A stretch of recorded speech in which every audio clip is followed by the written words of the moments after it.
Hello everyone, welcome back to Audio School. In this episode, we'll be talking in details about latency, what causes latency, what are the problems of latency, and how to troubleshoot a latency.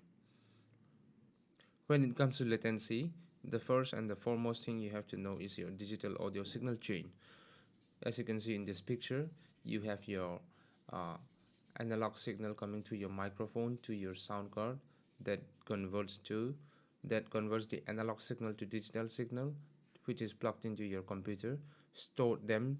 Those digital signals are in zeros and ones, and convert them back to those digital signals to analog signal to your speaker in an analog form. Well, you should be aware of the fact that there are two conversions happening here simultaneously. Number one is the analog to digital converter, and number two is the digital to analog conversion happening here. So, that time period taken by your computer to convert an analog signal to digital signal going through your computer in zeros and ones, and those digital signals zeros and ones back to analog signal, that time period taken by your computer is known as latency. In the earlier days when they used to record in vinyl and tape, well, latency was never the option. There was no problem for latency. They could hear their audio signal in real time because there was no conversion happening. But in modern era digital recording, everything is being converted to zeros and ones. Analog signals are converted to digital signal. That conversion, there are the two conversion happening simultaneously, takes time. So that time taken by the computer to convert those signals from analog to digital, digital to analog, that time period is known as latency. Buffer size is very important to know if you wanna troubleshoot latency. If you wanna know more about buffer size, I have shown in the previous video, and I have given the link in the description. Please do check out the video, comment and share if possible, and if you think it's helpful. Well, in a buffer size, you can set your samples to 1024 and up to 8 samples. The higher the buffer size means that you are giving your computer more time to think and more time to process those digital signals to analog signal. That means you'll have more latency. Since your computer is taking uh, more time to convert analog to digital signal, digital to analog signal, you'll have more latency.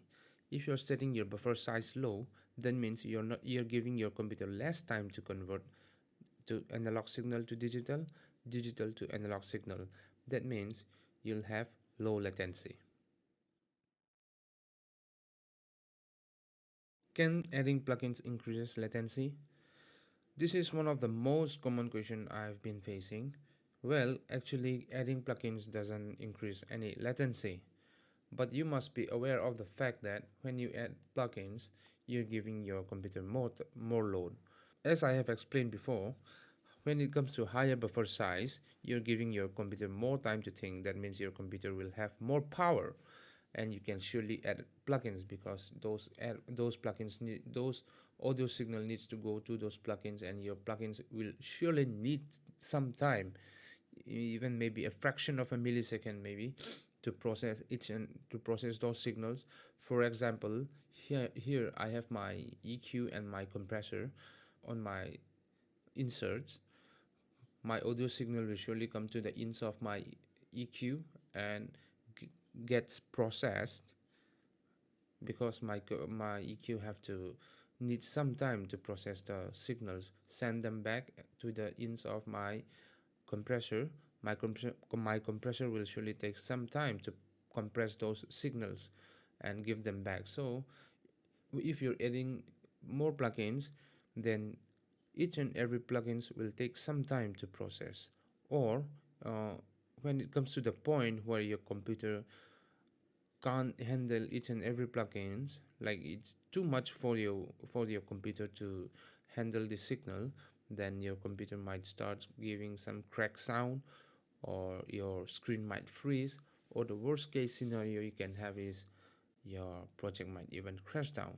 So in order to avoid your project being crashed before you can even save it, I would surely recommend not to add too many plugins during recording, because during recording you'll need to set your buffer size low as possible in order to avoid latency. As I have explained in the buffer size, low buffer size mean less time taken by your computer to convert analog to digital, digital back to analog signal.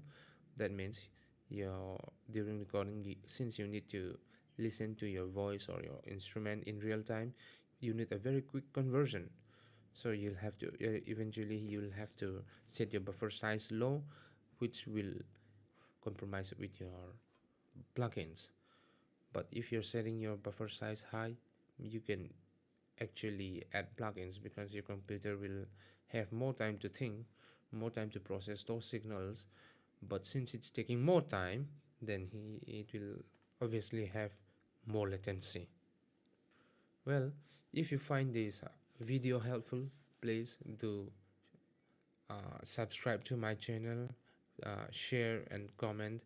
And if you wanna know more details about latency, or if you wanna know really dig into the latency and buffer size and sample rate theory, then let me know in the comment section. Thank you very much.